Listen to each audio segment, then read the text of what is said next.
yang padanya diterapkan segala yang namanya rekayasa genetik dalam hal pangan dan buah-buahan. Sekarang apa akibatnya? Di Thailand banyak cowok melambai, banyak cowok cantik. Hi, lady boy. We not lady, we are lady boy.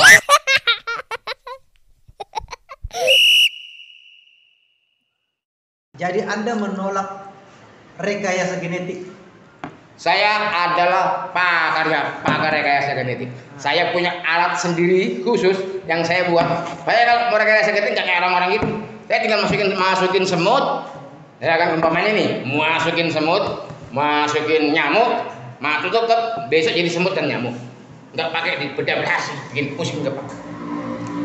Kalau masalah rekayasa genetik, tetapi setelah saya mengetahui tidak ada hak saya untuk merubah apa yang telah Allah ciptakan, maka aku tidak.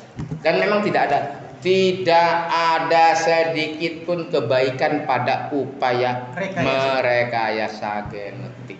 Itu yang membuat Anda menolak rekayasa genetik. Ya, tidak ada sedikit pun kebaikan. Karena genetik itu dari takdir Allah begini. Ya, tidak ada sedikit pun kebaikan, sedikit saja nggak ada.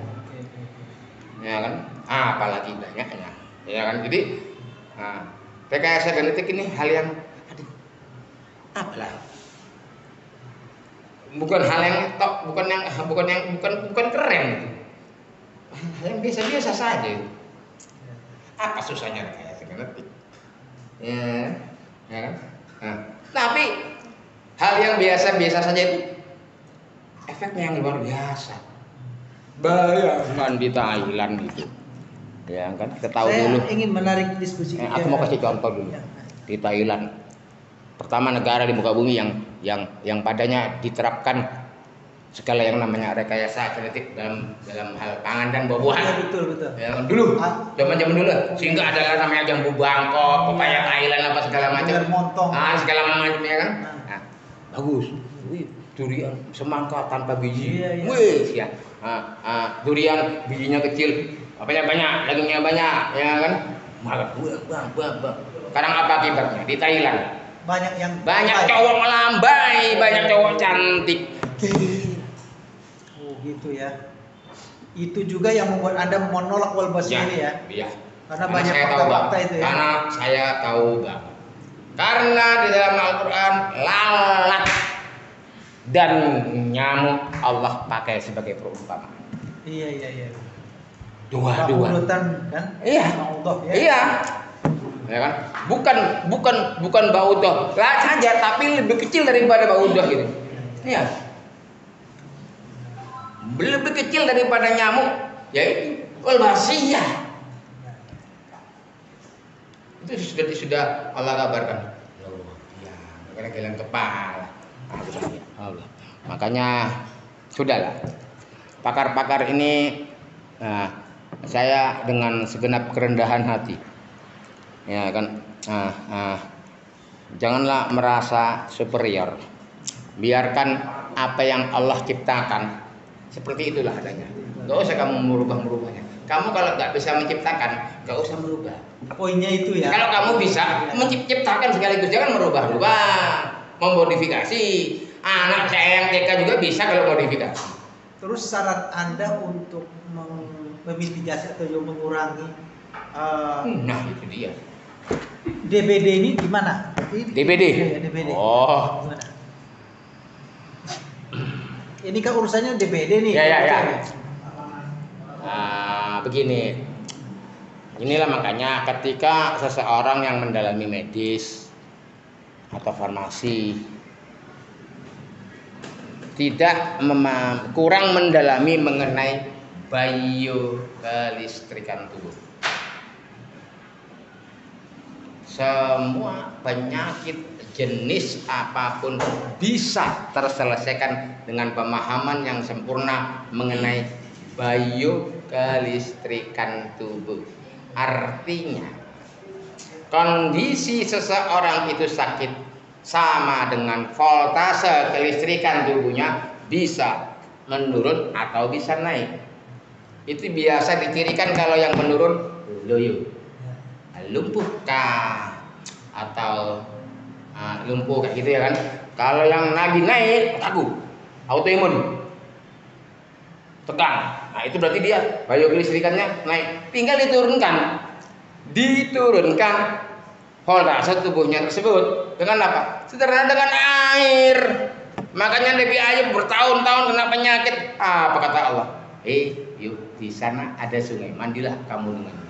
Ketika Ibunda Maryam baru melahirkan Nabi Isa, itu ada air yang segar. Dengar, nyemplung ke air, ya kan? Reduksi itu voltase yang berlebih. Begitu mudah,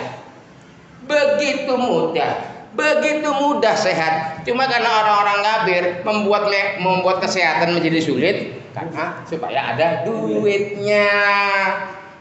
Duit kita keluar banyak, habis bayar rumah sakit, keluarga kita nggak sembuh, mati, masuk kamar mayat, mau kita ambil jenazahnya pun harus dibayar lunas.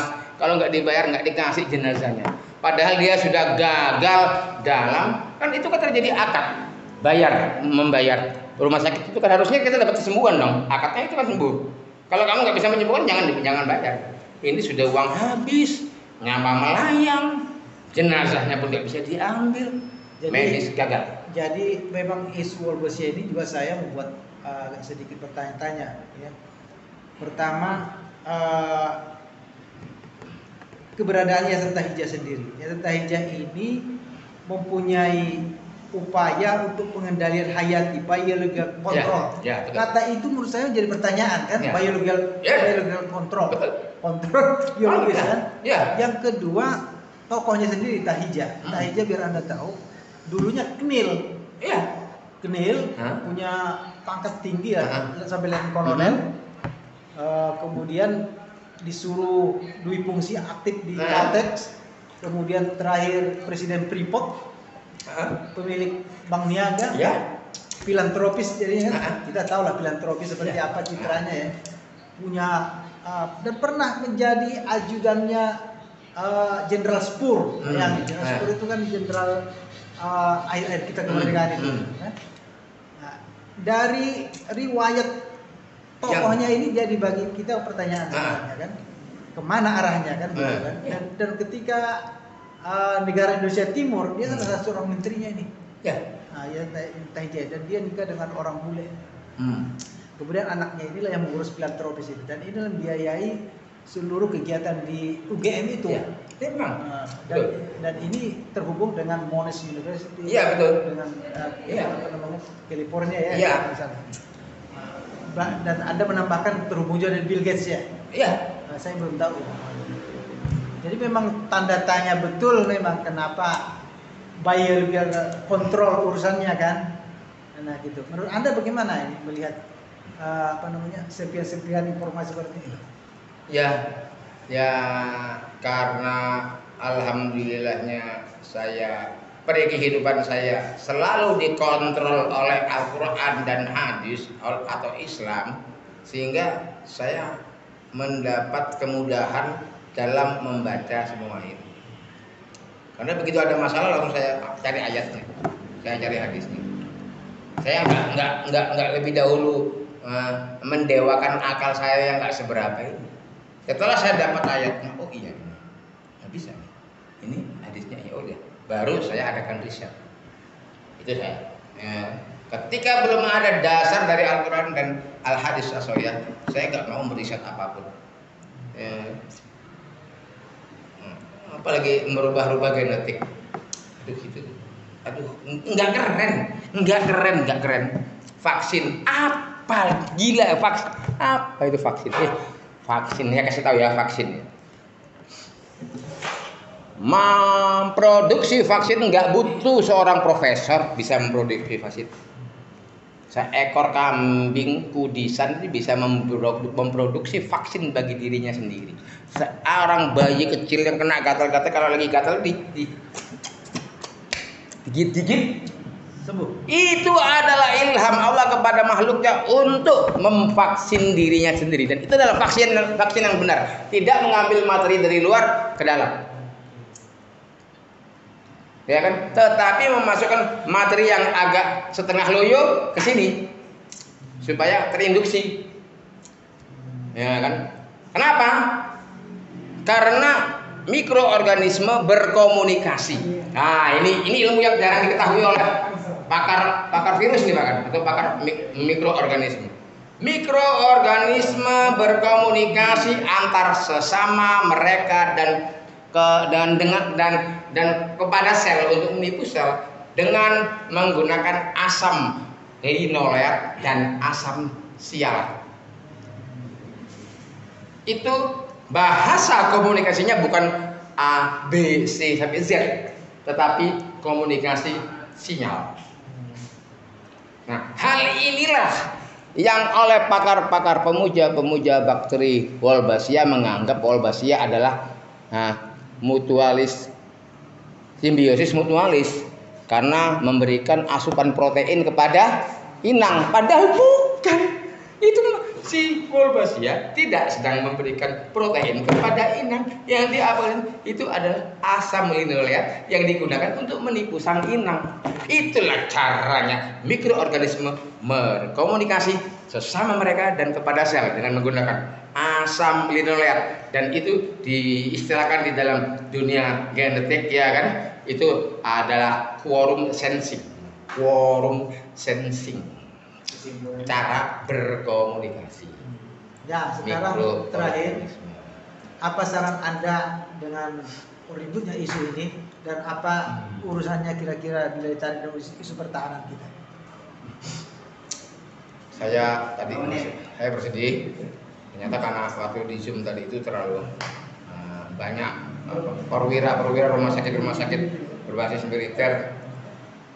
Karena kebetulan saya tidak diberi kebebasan untuk menyampaikan argumen saya panjang lebar kan. Kalau mungkin agak panjang, mikir lagi mereka nolak gitu ya kan. Langsung diputus. Itu kalau nggak diputus tadi aku geger itu, terbelah dia, ya kan. Nah, saran saya ya kita harus memperbesar frekuensi perlawanan. Harus lebih banyak speak up. Frekuensi perlawanan. Dan siapa yang akan melawan? Saya yang akan melawan. Nah, dengan ini saya mengharapkan, ya kan, bapak-bapak yang kadang-kadang, ibu-ibu yang cantik-cantik, untuk mendukung saya secara moral dan material untuk menaikkan frekuensi perlawanan ini sampai ke tingkat pusat medisnya PBB, WHO, ya kan? Itu sebetulnya sangat sederhana. Begitu saya berikan, saya punya argumen ke mereka, dibaca mereka berhenti dari itu, karena nyaris tak terbantahkan. Nyaris nggak mampu orang membantah apa yang saya abakan, nggak mampu. Asal bisa sampai saja ke PBB selesai itu, gagalkan semua. Kalau PBB masih punya niat baik, tapi kalau PBB memang ikut serta dalam konspirasi, ya apa boleh buat. Jadi saya hanya memiliki ilmu, hanya memiliki pengetahuan, tetapi saya miskin harta untuk membuat frekuensi perlawanan ini semakin kuat. Tolonglah bantu saya. Mumpung belum terlanjur.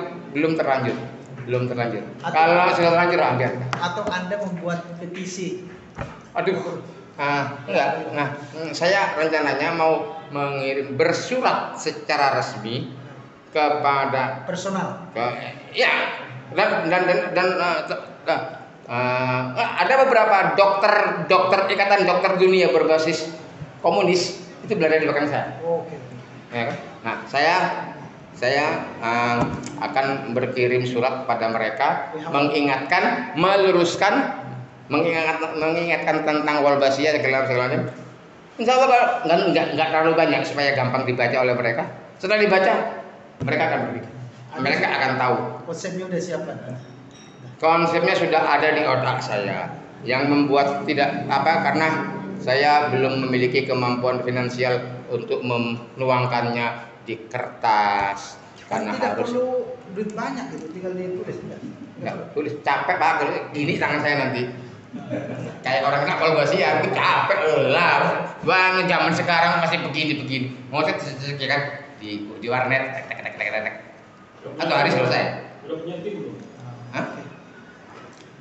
Atau hari selesai kalau gitu. Timnya? Hah? Timnya? Tim sudah ada, ya sudah ada tim sudah ada. Nah terus saya akan buat kayak gini video, ya kan? Sebar sudah. Biasanya kan Anda pakai YouTube. Ya nggak mungkin karena masalah internasional ya agak keren sedikit. Nah ya kan emangnya saya lagi kayak hari biasa kan maki-maki Kaisang apa ya biasa nggak terlalu apa. Ini kan harus ada kelas lah ya kan. Nah itu harapan saya. Semoga ada yang tergerak hatinya untuk mendukung. Nih Pak Tim, hajar bos, hajar Tedros. Itu ya. Baik, Bang Oke. Tadin, terima kasih atas bincang-bincangnya sore ini. Jadi maaf kalau Anda sukses tadi selalu. bahasa saya mungkin terkesan sedikit sombong, tapi sebenarnya tidak sombong, saya hanya angkuh saja. Terima kasih banyak.